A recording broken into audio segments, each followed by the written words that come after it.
karena yang namanya musibah alam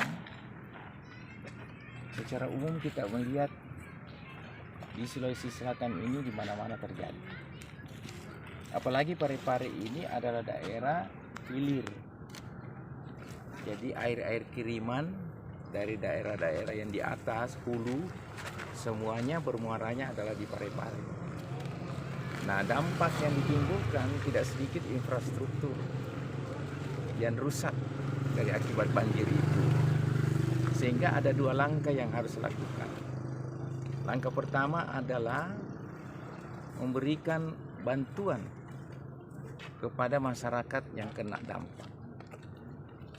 Saya dapat informasi tadi, mana badan bencananya? Saya dapat informasi kurang lebih 40 rumah. Kurang lebih berapa rumah ya? 40 rumah ya? 40.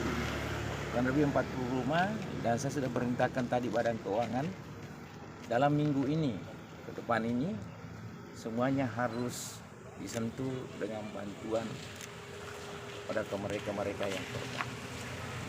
Yang kedua, sesegera mungkin ada dana-dana tersedia untuk itu. Belanja tak terduga kita akan gunakan untuk membenahi semua infrastruktur yang rusak akibat dampak bencana alam ini. Jadi insya Allah Kota Parepare tetap akan peduli dan bertindak nyata untuk memberi bantuan, mengurangi rasa duka para warga saya.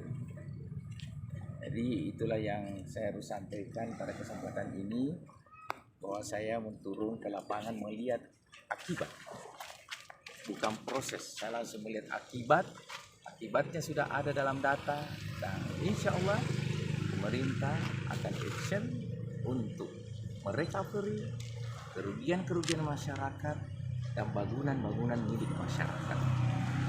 Baik sarana umum, kita lihat di sini adalah tempat berwisata, semuanya rusak, amblas karena dahsyat.